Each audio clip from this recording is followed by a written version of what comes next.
Olá pessoal, tudo bem com vocês? Bom, espero que todos estejam bem. Bom, dado o nosso cenário atual e onde nós estamos impossibilitados de ter aula presencial, eu vou gravar algumas videoaulas para a gente poder continuar o nosso conteúdo e seguir, né, com a matéria, pelo menos para a gente evitar e minimizar o nosso prejuízo. Então, hoje eu vou falar um pouco para vocês sobre busca binária e vou estar colocando esse material no AVA para que vocês possam estar acessando e estudando pelo AVA. Bom, então para nós entendermos o algoritmo de busca binária, é necessário que a gente entenda qual é o problema que ele para o qual ele propõe uma solução. Então, nós temos aqui o problema de busca em um vetor ordenado. Então, o que consiste esse problema? Nós temos aqui uma pequena definição formal apresentando o problema de busca em um vetor ordenado. Inicialmente, nós temos a entrada deste problema. Qual que é a entrada? Ou seja, o conjunto de dados que vai ser destinado ao algoritmo para que ele possa processar e nos devolver uma saída.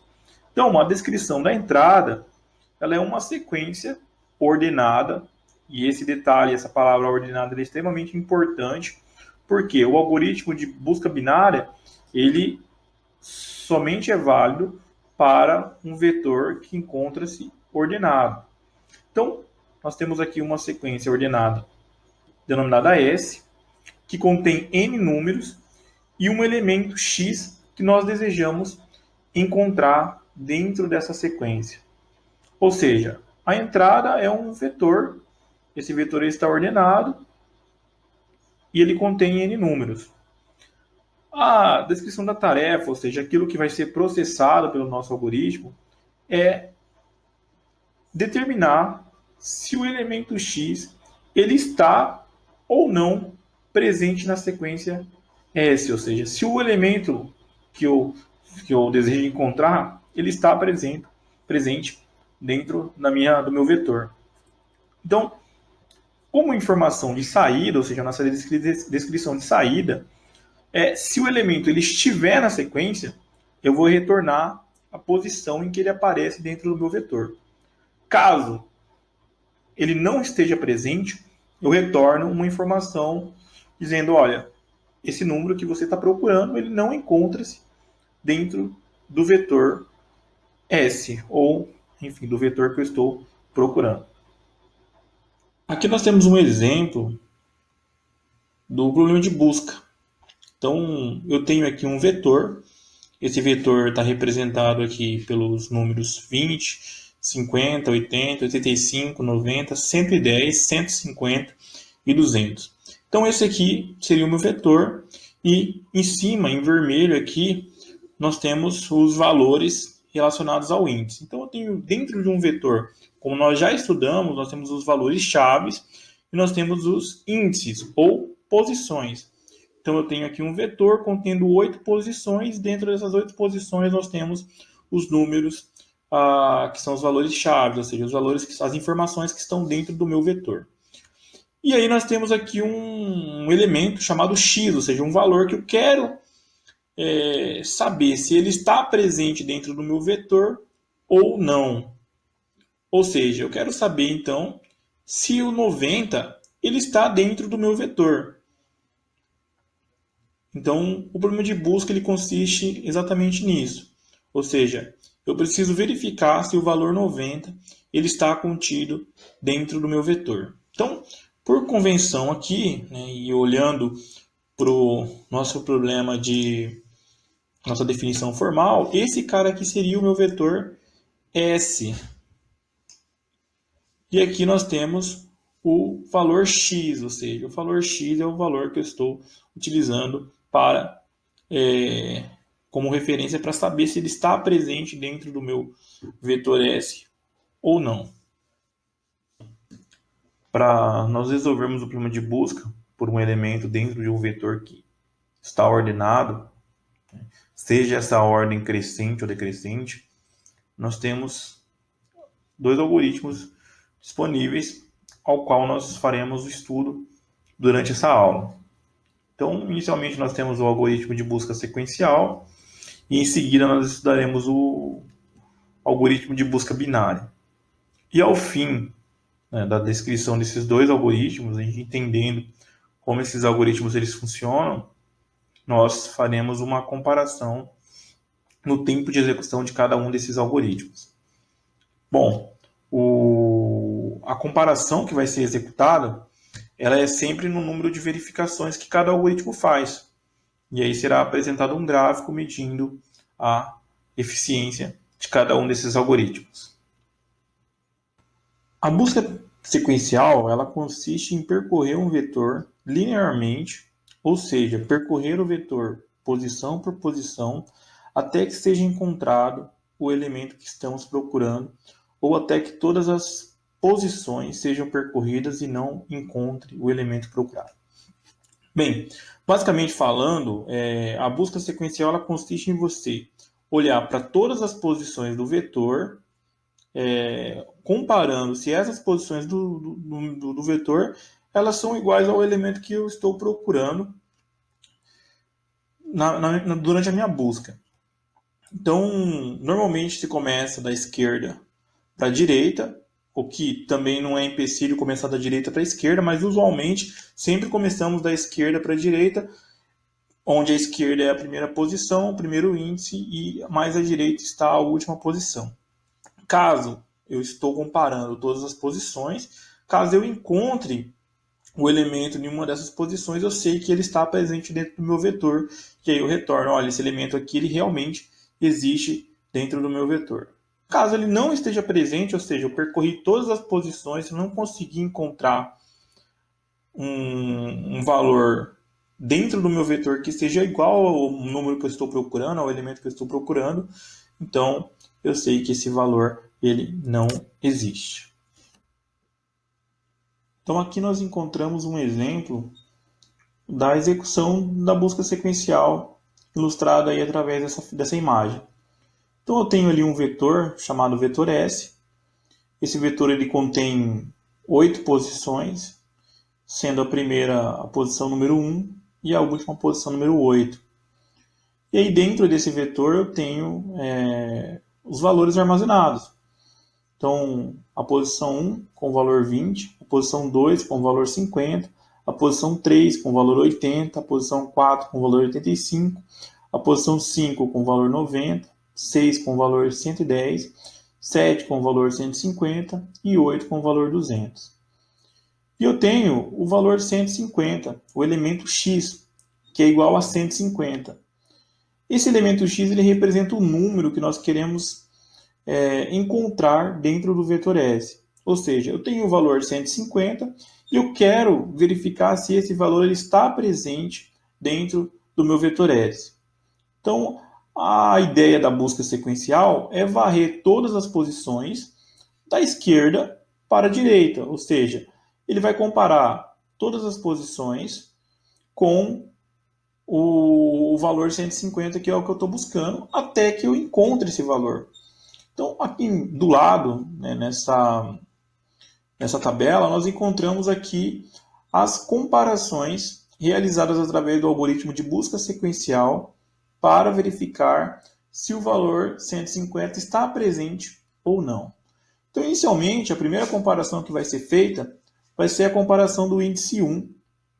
Ou seja, eu vou comparar o valor 20, que está presente no índice 1, com o valor 150, que é o valor que eu estou buscando aqui, a informação se ele está presente ou não. 20 é igual a 150? Não. Então, passo para o próximo índice. No índice 2 eu tenho o valor 50. 50 é igual a 150? Não. Passo para o próximo índice, que é o índice 3. E, novamente eu faço a comparação. 80 é igual a 150? Não. Então, passo novamente para a próxima posição. O 4 é igual ao índice 4. O valor 85 é igual a 150? Não. Passo para o próximo índice. O valor 5, do índice 5, né, que eu tenho 90, é igual a 150? Não. Passo para o índice 6, o 110 é igual a 150? Não. E por fim, eu chego no índice 7, onde o valor-chave aqui é o 150, ele é igual ao elemento que nós estamos procurando, e sim, eu encontrei o valor 150 dentro do vetor S. Bom, a grande questão aqui que nós precisamos entender é quantas comparações eu precisei realizar para poder encontrar a informação que eu buscava. Informação essa que era: o 150 está presente ou não está presente? Então, para fazer essa busca, foram necessárias 7 comparações para poder localizar o elemento 150 dentro do meu vetor S. Então, a busca sequencial, ela trabalha desta forma, como apresentado aqui nesta imagem. Esse é o algoritmo de busca sequencial. Ele, como dito anteriormente, ele é um algoritmo que começa sempre da esquerda para a direita, verificando todas as posições até que ele encontre o número ou que tenha sido percorrido todas as posições. Então, na primeira parte do algoritmo ali nós temos as declarações das variáveis. Nesse caso aqui, o algoritmo está considerando um vetor de 1 a 7 posições. Um exemplo que eu passei anteriormente, a gente estava considerando um vetor com 8 posições. A única diferença é o tamanho do vetor. Então, não muda, o algoritmo é o mesmo. Então, aí de início, eu faço uma leitura nesse primeiro par da linha 8 até a linha 12. Eu estou fazendo a leitura, solicitando que o usuário ele entre com o valor e lendo a posição que ele está entrando naquela posição do vetor. Em seguida, eu solicito que ele digite um número para que a gente possa pesquisar dentro do vetor, ou seja, esse aqui seria o papel do elemento X que nós estamos buscando dentro do vetor S. Então, aqui nós temos o vetor, chamado vetor mesmo, vet, aliás. E aqui nós temos o num, representando o elemento X da figura anterior. Então, digite um número para pesquisar no array, ou no vetor. Eu leio esse número, e aí, então, eu entro no meu algoritmo, na parte principal do meu algoritmo, aonde eu vou vasculhar posição por posição, começando da posição 1, como lá na linha 17 é especificado. Em seguida, na linha 19, eu faço 2 comparações. Posição é menor que 8, então na primeira vez não vai ser menor que 8, vai ser igual a 1. Ou seja, ele vai pesquisar aqui durante 7 vezes.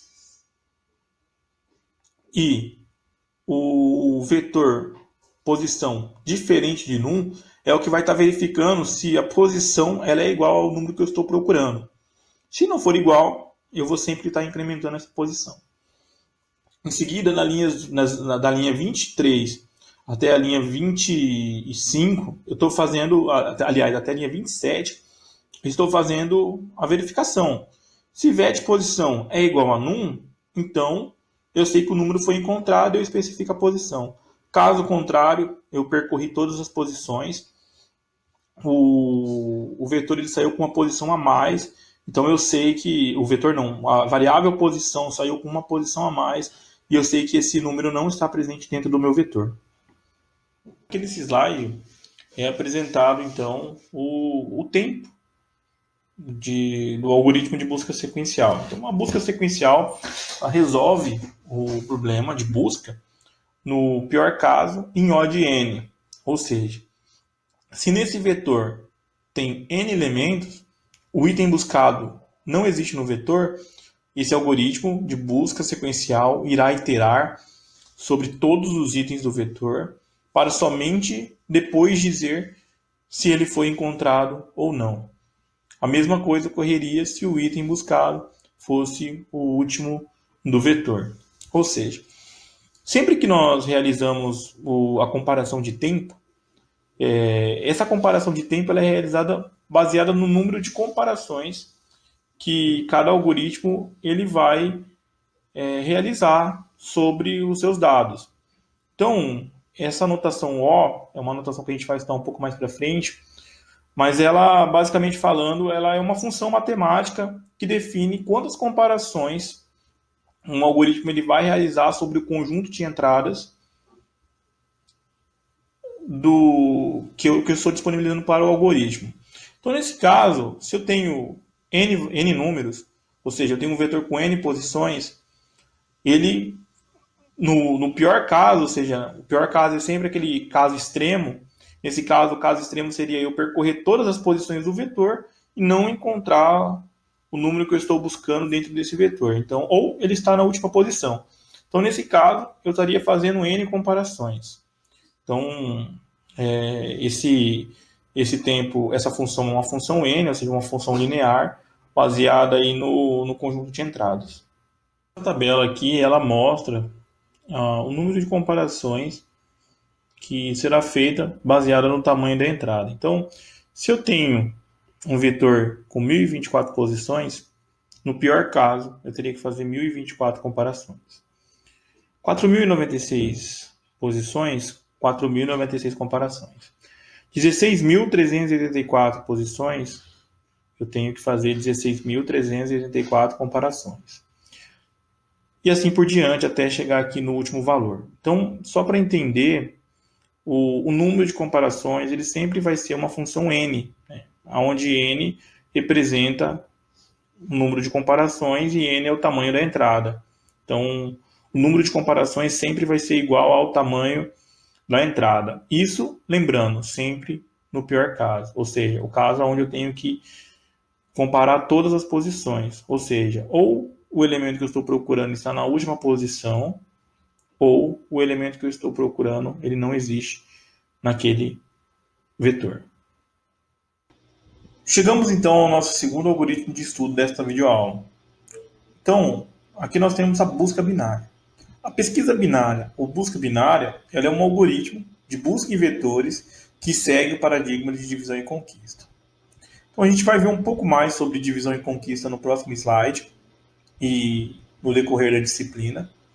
Porém, esse segundo algoritmo aqui ele tem um diferencial sobre a busca sequencial, que é o número de comparações realizado pela busca binária é muito menor do que o realizado pela busca sequencial. Então agora a gente vai estudar um pouco sobre busca binária. Bom, o paradigma de divisão e conquista, ou a estratégia de projeto de algoritmo de divisão e conquista, ela consiste no seguinte: a instância dada do problema é dividida em duas ou mais instâncias menores. Cada instância menor é resolvida usando o próprio algoritmo que está sendo definido. As soluções das instâncias menores são combinadas para produzir uma solução da instância original. Então, basicamente falando, o paradigma de divisão e conquista ele consiste em dividir o problema em subproblemas,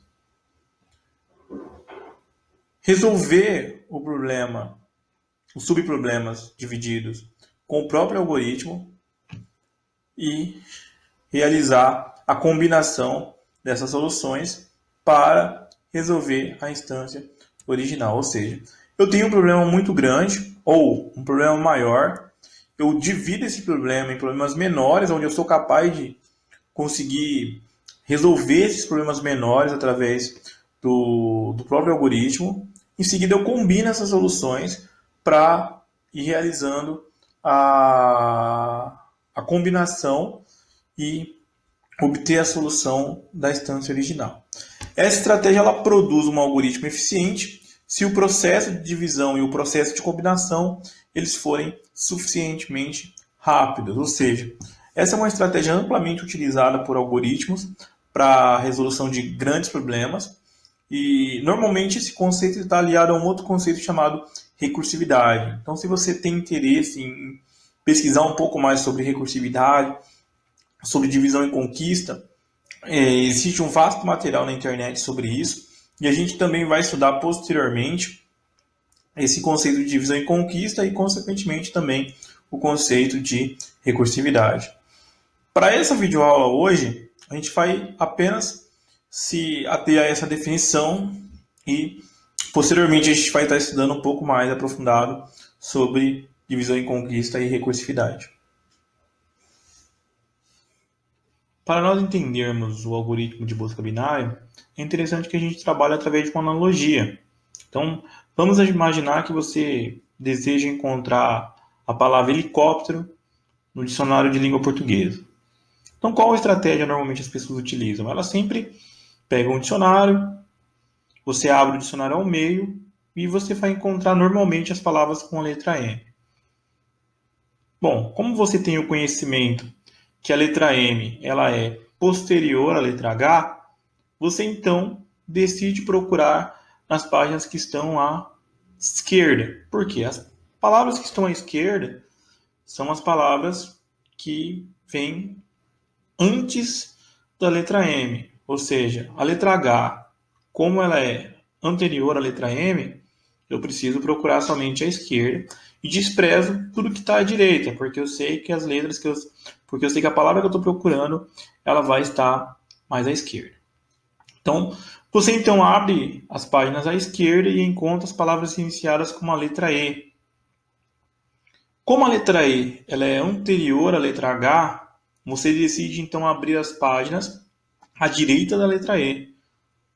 E novamente, você vai procurar para direita.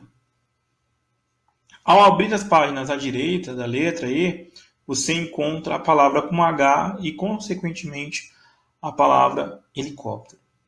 Então, qual que é a ideia? A ideia é que você divida ao meio algo que está ordenado e verifica. Se não for no meio e o que você está procurando está antes da letra que você está procurando no meio, então você olha somente para a esquerda. Caso contrário, se for maior, você olha para a direita. E assim você vai fazendo até que você encontre a informação que você está procurando. Então, basicamente, isso aqui ilustra, essa analogia ela ilustra a ideia da busca binária. Então, pessoal, a busca binária ela funciona dessa forma, como apresentado na analogia. Então, ela inicialmente é realizada a procura pelo elemento que está exatamente no meio do vetor. Ou seja, se eu sei que o vetor está ordenado, eu posso pegar metade dele e comparar se é o elemento que eu estou buscando. Se for igual, eu encontrei o elemento que eu estava procurando e eu sei que ele está presente no vetor. Se não, se for maior, então a busca deve ser pro lado que está à direita. Né? Se o elemento ele for maior, então nós fazemos a busca no vetor à direita do elemento do meio, ou seja, da posição do meio, e desprezamos o que está à esquerda, tendo em vista que o número que eu estou procurando ele é maior que o elemento que está no meio, ou seja, eu posso somente olhar para a direita, porque eu sei que ele vai estar presente nesse conjunto e desprezar a metade do vetor. Com isso, eu já elimino metade das comparações, né? Simplesmente olhando para o elemento que está no meio. Por outro lado, se o elemento procurado for menor que o do meio, então nós realizamos o mesmo procedimento, só que olhando para o lado da esquerda. Por quê? Eu sei que o elemento que eu estou buscando ele é menor que o elemento do meio. Então eu desprezo tudo que está à direita, também desconsidero o elemento do meio e faço a busca, então, somente para o subvetor que ficou à esquerda. Então, só mostrando aí para vocês, eu tenho aqui uma ilustração demonstrando como funciona essa busca. Então, nós temos aí um vetor com 8 posições, o mesmo vetor utilizado lá na busca sequencial, e eu faço a busca exatamente na primeira iteração, quando eu estou realizando a busca binária, eu vou olhar para o elemento que está no meio. Então, como aqui nós temos um número par de índices, eu vou sempre olhar para o meio, porém, como não tem um meio exato, eu vou estar considerando aqui o 4 como sendo o meio. Essa conta ela pode ser feita da seguinte forma. Eu somo o primeiro índice mais o último índice, ou seja, eu somo 1 mais 8, dá 9, e eu divido por 2. 9 dividido por 2 dá 4,5. Então eu pego o primeiro inteiro antes da vírgula. No caso seria o 4. Então isso aqui também é conhecido como piso. Eu pego o piso, em vez de pegar o teto, eu pego o piso. Então 1 mais 8 dividido por 2 dá 4. Então o elemento que eu estou buscando é o 150. O 150 ele é maior que o 85. Então eu preciso estar olhando aqui para o valor, para o subvetor da direita. Ou seja, eu posso desprezar essa parte aqui e considerar somente esta parte aqui. Bom, na segunda interação, eu também executo o mesmo procedimento, só que para uma parte menor. Então, lembrando, aquela questão da divisão em conquista, ela está exatamente aqui. Ou seja, eu estou pegando o meu problema e dividindo ele em instâncias menores. Porque esse problema aqui, no caso da busca binária, como eu tenho um vetor que está ordenado, ela permite que eu faça isso, né? A característica do problema me permite isso. Então, na segunda iteração, então, eu olho somente para a parte que é maior, ou seja, do 90 até o 200, tendo em vista que para trás eu já não tenho mais nenhum elemento. Então, aqui eu novamente vou procurar o elemento do meio e novamente eu tenho os índices aqui como par. Então eu não tenho um elemento central, ou seja, usamos a mesma técnica, somamos o primeiro índice, o índice de início, mais o índice do fim, ou seja, 8 mais 5, esse valor dá 13, e 13 dividido por 2 dá 6,5. Desprezo a parte da vírgula e pego somente o primeiro inteiro menor. O primeiro inteiro, que no caso é o 6. Então eu tenho aqui o 110 e eu faço a verificação novamente. 110, ele é igual a 150? Não é igual, ele é menor. Então eu posso desprezar o que está à esquerda do meu vetor e continuo novamente pesquisando aqui a segunda interação, a terceira interação, aonde eu vou ter o valor 150 e o valor 200, que são os valores à direita. E novamente eu faço. Como eu só tenho dois índices, eu tenho o início e o fim estabelecido aqui. Então eu preciso fazer a soma da mesma forma. 7 mais 8, eu tenho 15. 15 dividido por 2 vai dar 7,5. Esse 7,5, eu desprezo, eu pego o primeiro inteiro menor, no caso é o 7, e eu faço a comparação. O elemento que eu estou buscando é igual ao elemento central aqui, então ele é igual ao elemento central, então eu encontrei o elemento que eu estava buscando. Bom, seguindo aqui, eu tenho esse algoritmo ele codificado aqui em pseudocódigo, né? Tentei criar um formato aí para assim como no Visual G. E aí eu tenho aqui então uma busca binária. Então, essa primeira parte aqui ela é igual, né? Eu simplesmente coloquei algumas variáveis adicionais, como início, meio, fim e a variável posição que eu também tinha no algoritmo de busca sequencial. Continuo fazendo a leitura posição por posição do vetor e continuo solicitando que o usuário ele entre aqui com o valor que ele quer pesquisar para ver se está presente naquele vetor. Eu leio o valor que eu quero buscar e inicializo as minhas variáveis. No caso aqui, eu inicializo o início como 1 e o fim como 8. Lembrando, né? Aqui deveria ser 1 até 8. Né? Esse foi um pequeno erro aí, mas vamos considerar isso aqui como sendo 8. Então, um vetor que cabe 8 inteiros. Enquanto o início menor ou igual a fim, faça. Então, eu vou encontrar o elemento do meio. Como que eu faço isso? Eu faço aqui, meio recebe o início mais o fim dividido por 2, que é exatamente aquela conta que nós tínhamos feito aqui nesse exemplo. Então, eu verifico aqui, encontrei o meu elemento central e verifico se o meu elemento central ele é igual ao elemento do meio, ao número que eu estou buscando, que eu fiz a leitura anteriormente, lá na linha número 14. Bem, se ele for igual, eu encontrei o elemento que eu estava buscando, a posição recebe o valor do meio, porque a posição eu acabei de encontrar, e o início recebe fim mais 1. Esse início recebe fim mais 1 é simplesmente para ele não precisar, para ele conseguir sair dessa condição aqui do enquanto, na linha 17. Mas caso esse cara aqui ele não seja igual, eu preciso então continuar ou ir para a esquerda ou ir para a direita, né?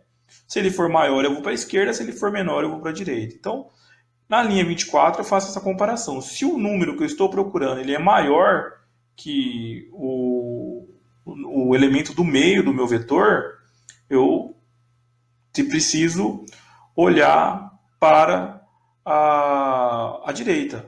Então, eu faço o início recebendo meio mais 1. Ou seja, eu estou na posição do meio, o meu início, então eu altero o meu início para o meio mais 1. Para indicar, então, que eu vou olhar para a direita. Se não, se ele for... Nesse caso, ele não vai ser igual, ele não vai ser maior, só sobra uma possibilidade dele ser menor. Então, eu faço fim recebendo meio menos 1. Então, eu preciso olhar para a esquerda. E eu faço isso aqui enquanto eu tiver elementos dentro do meu vetor. Vai chegar um momento em que o início e o meio e o início menor ou igual ao fim não vai ser satisfeito mais essa condição, quando eu atingir todas as possibilidades. Então, ele vai sair daqui com o fim sendo menor ou maior que o início. Se o vetor na posição igual a num, então, ou seja, se eu encontrei a posição aqui igual ao número que eu estava buscando, então eu escrevo o que foi encontrado e escrevo a posição. Se não, eu escrevo que o número não foi encontrado. Então é um algoritmo simples, precisa aí fazer alguns exemplos, né, para poder entender. A gente já fez um exemplo no algoritmo anterior ali, no algoritmo não, no slide anterior, e é extremamente eficaz esse algoritmo. Por quê? Porque eu elimino muitas comparações que a busca sequencial ela precisa fazer. Bom, pessoal, então aqui nós temos o exemplo da execução do algoritmo de busca binária para um valor que ele não está presente dentro do nosso vetor. Então, inicialmente nós temos a primeira iteração, esse vetor é um vetor com 8 posições, é o mesmo vetor utilizado anteriormente, e eu preciso então verificar se o valor 19 está presente dentro desse vetor. Então, seguindo o princípio da busca binária, aí, a gente vai olhar sempre para a posição do meio. Então, o início está valendo 1, a última posição é o 8, ou seja, eu vou fazer agora o cálculo para encontrar o meio do vetor, conforme a gente estudou na apresentação do algoritmo no slide anterior. Então, 1 mais 8 dá 9, 9 dividido por 2 dá 4,5. Considerando somente a parte inteira, eu tenho como meio o valor 4. Então, eu vou verificar se o 85 é igual ao 19.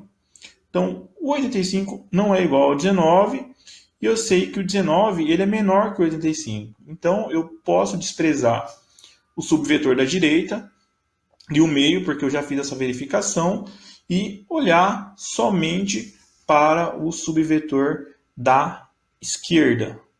Ou seja, então, na segunda iteração, eu já eliminei metade do meu vetor, eu preciso olhar somente para a parte da esquerda. Então, na segunda iteração, nós estaremos olhando aqui do 1 até o 3. Ou seja, o meu início começa com 1 e o meu fim é o valor 3, tendo em vista que eu já olhei da posição 4 em diante, eu sei que o 19 não pode estar presente naquela parte, pois o vetor está ordenado. Esse 3, que é o fim, ele é atualizado pela linha 27 do meu algoritmo apresentado aqui neste slide, porque o fim vai receber o meio menos 1. Então, o meio estava valendo 4, meio menos 1, então passa a valer 3. Então, o fim é atualizado aqui, sendo igual a 3. Então, faço novamente o cálculo. 1 mais 3 é igual a 4. 4 dividido por 2 é igual a 2. Então, encontrei novamente o meio e faço novamente a mesma verificação. 19 é igual ao 50? Não. Então, eu sei que o subvetor da direita não pode conter o valor 19. Eu só preciso olhar para a esquerda agora. E atualizo novamente. O início continua valendo 1 e o fim vai receber o valor do meio menos 1. Meio menos 1, 2 menos 1 é igual a 1. Então, eu tenho aqui o início e o fim igual. E simplesmente vou fazer a verificação. 19 é igual a 20? Não. Então, teoricamente, eu teria que olhar somente para a esquerda. Mas como eu não tenho mais nenhum elemento, eu simplesmente atualizo o fim. Então, o fim agora ele passa a valer o meio menos 1. 1 menos 1 é igual a 0.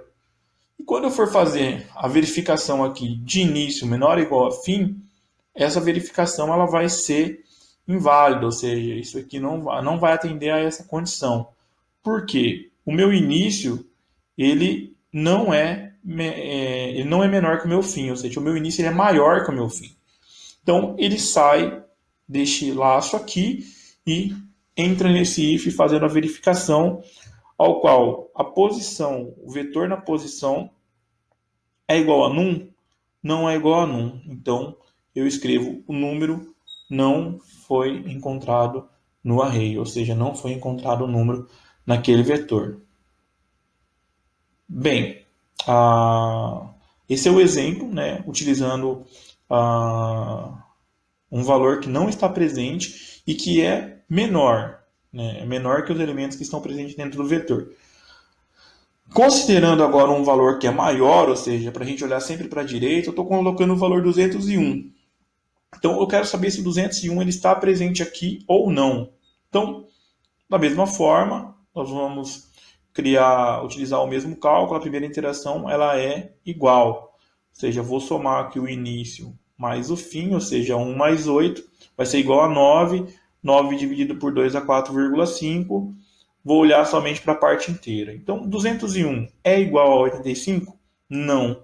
201 ele é maior que o 85. Então, eu posso eliminar tudo que está à esquerda, porque eu sei que ele é maior que o valor 85, e o vetor está ordenado, então eu tenho certeza que ele não vai estar nesta parte aqui. E eu faço a verificação agora para o vetor da direita. Então, o que vai diferenciar da nossa última execução, no exemplo anterior, é que agora eu vou atualizar sempre o início. Por quê? Porque eu estou considerando a parte do subvetor para a direita. Então, o meu início ele será atualizado pelo meio mais 1. Então, o meu meio ele está valendo 4, 4 mais 1, 5. Então, eu tenho aqui que o meu início agora ele se inicia no 5. Então, do 5 até o 8 é o mesmo cálculo. 5 mais 8 é igual a 13. 13 dividido por 2 é igual a 6,5. Considerando a parte inteira, eu tenho que o meio é igual a 6. E novamente eu faço a verificação. 110 é igual a 201? Não. 110 ele é menor que o 201. Então, continuo percorrendo o meu vetor para a direita. Então, agora eu preciso olhar, eu preciso atualizar o meu meio, o meu início, e o meu início vai ser atualizado pelo meu meio mais 1. Então, 6 mais 1 é igual a 7. Então, o início está valendo 7, o fim está valendo 8. Vou calcular o meio, 7 mais 8 é igual a 15, 15 dividido por 2 é igual a 7,5. Considerando a parte inteira, então, eu tenho aqui que o meio é igual a índice 7. 150 é igual a 201? Não, 150 é menor que 201. Novamente, vou fazer mais uma interação, vou atualizar o meu início vai ser atualizado novamente pelo meio mais 1. O meio está valendo 7, mais 1 vai valer 8. O início vai valer 8. Então, o início está valendo 8, o fim está valendo 8, e irei calcular o meio. Então, 8 mais 8 é igual a 16, 16 dividido por 2 é igual a 8. Faço a verificação. 200 é igual a 201? Não, 200 é menor que 201. Então, eu tenho certeza que ele não pode estar presente dentro deste vetor. Para sair da condição, atualizo o meu início vai estar valendo meio mais 1. Início vai estar valendo 9 e o fim vai estar valendo 8. Ou seja, o início não é menor ou igual ao fim, o início ele é maior. Então, eu fiz 4 comparações e cheguei à conclusão aqui que ele não está presente dentro do meu vetor. Bem, agora nós temos uma comparação aqui com relação ao número de entradas e ao total de comparações que o nosso algoritmo ele vai estar realizando. Então, eu tenho para uma entrada de 1024 números, ou seja, um vetor de 1024 posições, eu estaria fazendo 10 comparações para verificar se aquele número está presente ou não. Isso sempre levando o pior caso em consideração. Ou seja, o que isso quer dizer? Quer dizer que se eu tiver um vetor com 1024 posições, o máximo de comparações que eu preciso fazer para verificar se esse elemento ele está presente dentro do meu vetor ou não é 10. E assim sucessivamente, né, apresentando os valores aqui, 4.096, 16.384, até 262.144 números. Então, esse valor ele é bem baixo se comparado com a busca sequencial. Vale ressaltar também que a busca sequencial, ela necessariamente ela não resolve o problema somente para vetores que estão ordenados. Ou seja, eu também consigo utilizar a busca sequencial para um vetor que está desordenado. Mas quando eu tenho essa situação em que o vetor ele está ordenado, eu posso utilizar a busca binária, que ele vai ter uma performance muito superior à busca sequencial. Ou seja, no caso do vetor estar ordenado, sempre compensa utilizar a busca binária. E aqui nós temos um gráfico comparando os dois algoritmos. Então eu tenho a busca sequencial, ou pesquisa linear também, como é conhecida, e a pesquisa binária ou busca binária. Então, aqui nós temos o número de comparações baseado no número de entradas. Então, é possível perceber que para a busca sequencial, o algoritmo ele cresce muito mais do que o número de comparações ele cresce muito mais do que o para a busca binária. Ou seja, para as mesmas entradas aqui, eu tenho um valor bem menor de comparação que está sendo realizado. Isso aqui ele pode ser representado por duas funções matemáticas, uma função linear, função n, e uma função log n para a pesquisa binária. Então, pessoal, essa videoaula foi para falar um pouco sobre busca binária. A busca binária também ela pode ser... Esse algoritmo que eu apresentei aqui ele é um algoritmo interativo, não é o algoritmo recursivo. Normalmente ele é feito de forma recursiva, porém,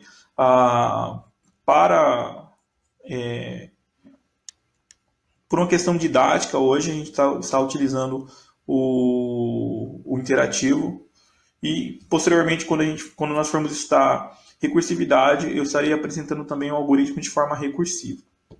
Então eu agradeço a todos que assistiram a aula. Façam os exercícios que estão na plataforma disponibilizado e eu encontro vocês na próxima terça. Obrigado e até mais.